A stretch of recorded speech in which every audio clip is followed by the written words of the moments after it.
Toronto surge al abrazo del río San Lorenzo y como asentamiento del lado canadiense de los Grandes Lagos, compartidos con Estados Unidos.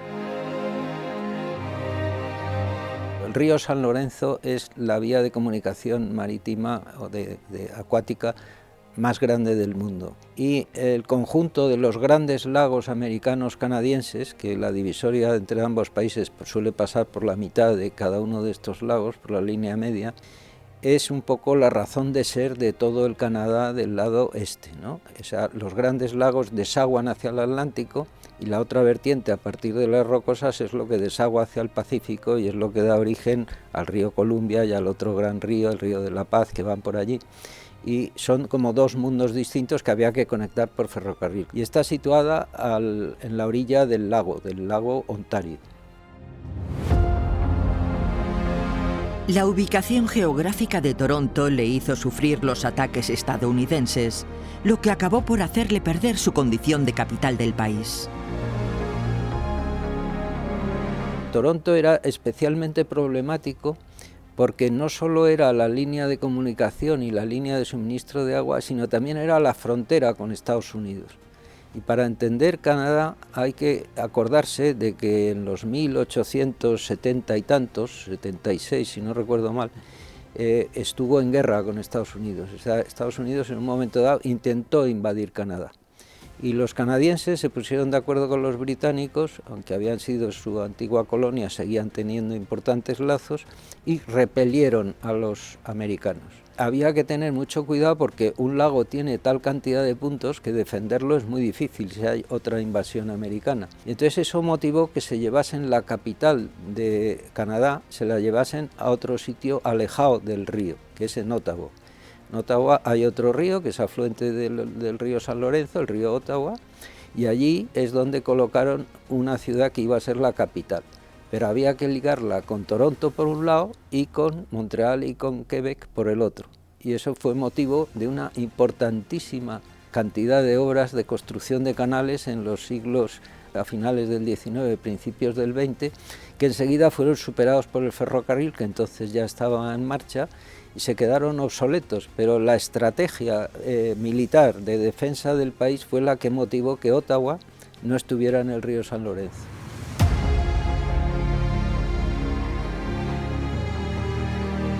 A pesar de no ser la capital, Toronto se convierte en el centro cultural del país y sirvió de ejemplo de unión entre las antiguas ciudades europeas y sus edificios bajos y las nuevas, donde el rascacielos dominaba su entorno.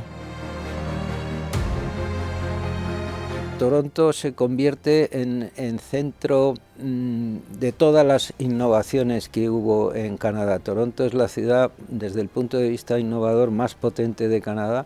Es una ciudad que da un gusto estar allí porque todas las novedades de cualquier tipo pasan por allí. En Toronto ya tuvieron el problema de la ciudad antigua y la nueva. Necesitaban rascacielos para aumentar la densidad, pero tenían edificios bajos. Y se inventaron un tipo de edificio muy interesante que luego ha sido trasladado a otros sitios, que es el edificio plinto. La parte de abajo, de 5 o 6 pisos, está equilibrada con la ciudad antigua, como en Madrid, son 6 o 8 pisos, pues más o menos eso, y un poco retranqueado de eso, y por detrás se coloca una torre altísima, que es la que genera la densidad. Entonces, por un lado se mantiene la calle y se dota de densidad al sitio, creando unas torres que están rodeadas por edificios de 4, 5 o 6 alturas. Esos edificios tienen funciones mixtas, o sea, tienen industrias, tienen bares, tienen restaurantes, tienen aparcamientos, tienen cines, tienen de todo, y lo de detrás son oficinas o viviendas.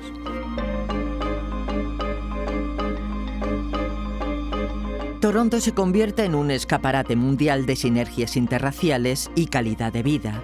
El orden de sus núcleos urbanos y sus extensas vías de transporte huyen del modelo norteamericano del coche como transporte preferente. La calle en Toronto es una calle enormemente atractiva. Primero porque es una ciudad muy abierta a la inmigración, y allí en las calles de Toronto lo que es difícil es encontrar masas uniformes de gente, es enormemente diverso. Asiáticos, africanos, indios, de cualquier raza y de cualquier cultura del mundo, todos conviven de una manera ejemplar, pero ejemplar. Yo no he visto nunca tantas parejas mixtas como en Toronto. Mixtas me refiero a distintas razas o pieles. La planificación de la ciudad se ve de un golpe, es muy ordenada.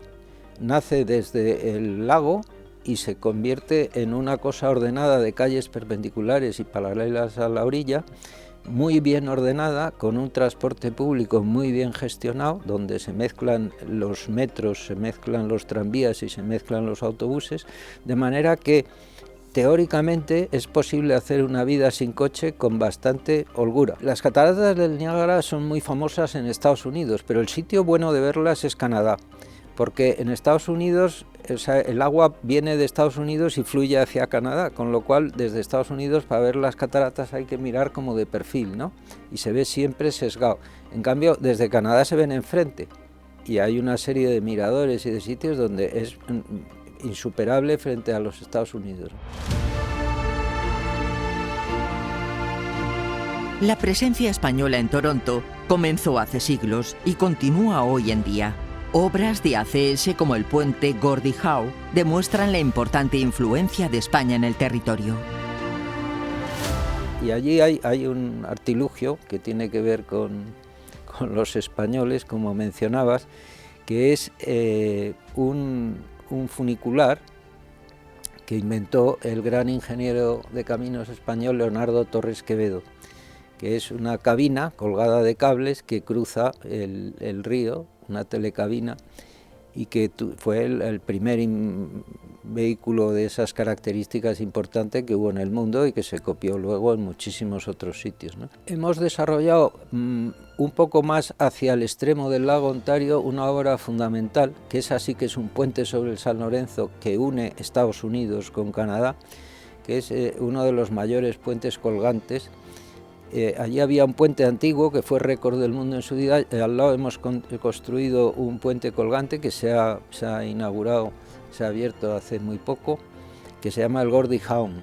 Es una obra de las más importantes que hay, sobre todo por esta cosa simbólica de cruzar el San Lorenzo en un sitio que es muy ancho. Está entre Detroit y un sitio que se llama Windsor, que es el extremo de la parte navegable del canal, ¿no?